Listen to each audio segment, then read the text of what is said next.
I want to apologise for the outages that you're experiencing this morning with your banking services. I want to apologise to those who are out trying to do their shopping on a Saturday morning, and particularly our merchants who are trying to do business and maintain banking services for their customers.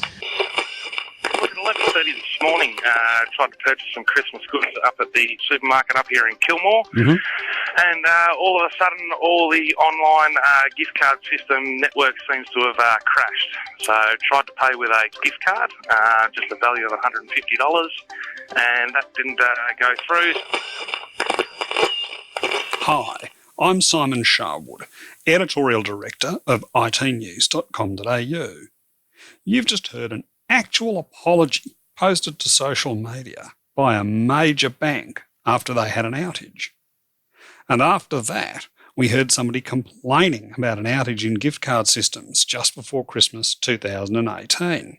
We've shared those recordings with you because they illustrate just how bad it is for business if you have a significant outage and the digital experiences that you rely on to delight customers become unavailable. And that's why today I went and visited Steve Martin at NEXTDC to figure out some ways to make your digital business more resilient.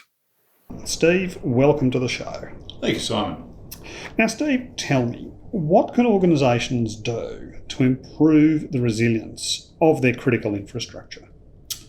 Well, I think the first thing is to make sure that they have a team of people that sits down and properly understands and analyses all of their potential risk points. And there are risk points all over the place, from human error. People and process are responsible for the majority of IT outages today, and you've touched on one example there. Then it's down to your IT systems, making sure that when you design your IT, any piece can fail and then fail over automatically to a resilient piece of infrastructure. And I guess the third, and from our point of view, perhaps one of the most important pieces, is to ensure that your data center building is resilient to both internal and external issues, such as a major power blackout, or a significant heat wave from a weather point of view, or even storms and floods. Yeah, okay. To go back a step, I mean, one of the biggest cloud outages of all time was caused by a sysadmin who just typed the wrong command, brought down terabytes and terabytes of storage for a day. That stuff, I suppose, comes down to internal process more than what you can offer. Well, yes, that's true in one sense. But whilst these outages are painful in the short term, I think in the main, and I would hope that the majority of your readership is looking closely at outages of others in order to learn, in order to understand what happened there, and to then go back and reflect on their own business. What would happen in my business if something similar occurred? So, I have a genuine belief that businesses in Australia are looking to understand more about failures of others so that they can prevent them for their market, for their customer base. Okay, so talk us through the resilience infrastructure you have here. I understand that there's quite a few features. Diesel generators for starters. Yeah, so we do a number of things, and we could spend the next hour talking about resiliency, but let me keep it concise for you.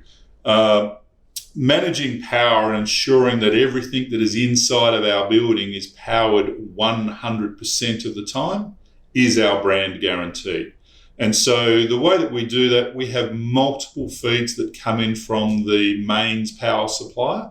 Those feeds are connected to different transformers at the supplier. So if they have a transformer issue, I've got redundancy in that space. But what we're really built for is managing the situation inside of the building when we can't control what's outside. So diesel generators, we have in this building here in our S1 facility in Sydney, we have 15 very, very large diesel generators. 15? To keep the entire building operational, including IT, our customer IT, and all of our critical infrastructure, such as cooling and so forth, that wraps around that. How many of those need to be running to keep the building alive? Well, because this building is largely at capacity, if we're on a 40-degree summer's day, we need all 15 of them running. And with those 15 running, it's important to note that I've got one spare in that 15. So I can actually afford to lose one and still deliver 100% uptime to all of my customers.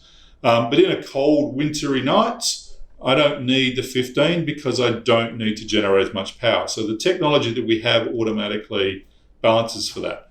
I guess one of the most interesting things around our diesels is we have them connected to 15 separate 3-ton flywheels. Okay. And these flywheels are awesome. These flywheels are powered by the mains power, and they spin at 3,000 revs a minute, holding 15 seconds of kinetic energy.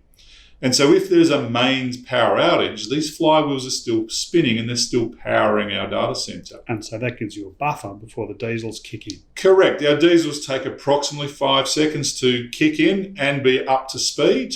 So I can flick seamlessly from mains power to diesel power and then back to mains power through the use of these flywheels that continue to provide consistent power into the building.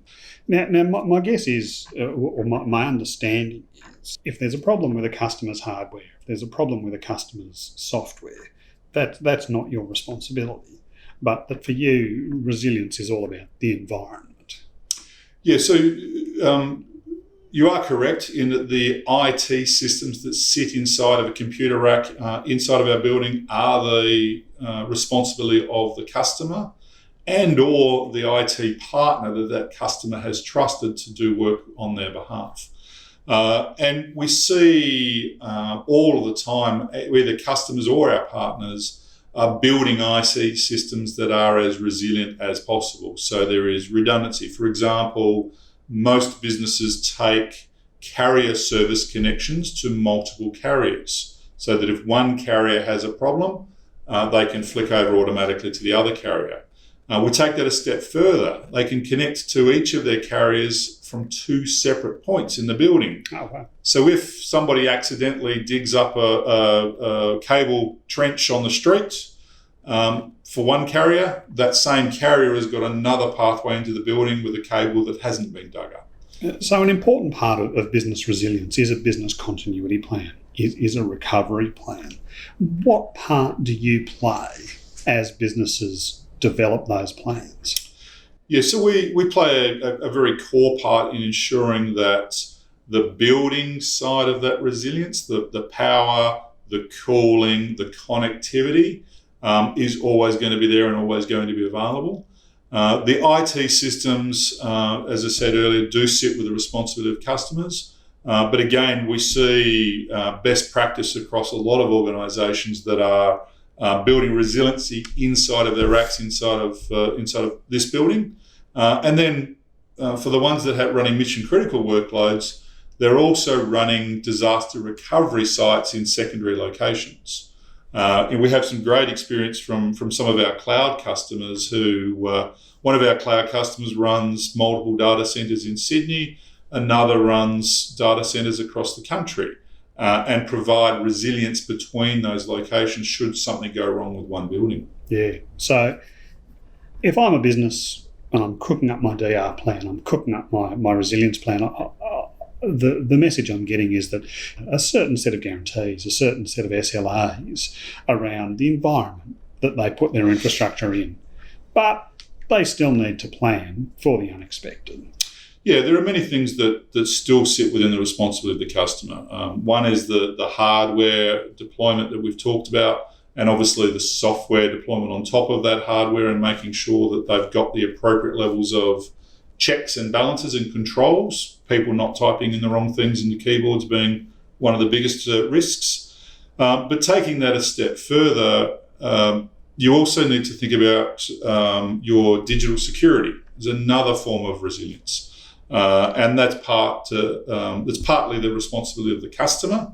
But increasingly, customers can connect to many partners in our ecosystem that can provide disaster recovery as a service, or security as a service, or any number of other resilient type services to make it easier for the customer on their journey to build mission critical, always on systems. If there were one or two tips that you would offer people to improve their business resilience, beyond, of course, signing a nice big fat cheque to work with NEXTDC, make sure that you're in a data centre that can protect you from any practical risk that you can think about physically, and even down to fire or smoke in a data centre, making sure that that data centre doesn't use water as a way of dealing with fires. You'd be amazed at how many data centres use water today.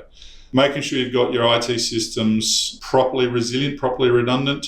That often means replication of systems. And these days, it doesn't necessarily mean you need to replicate it all.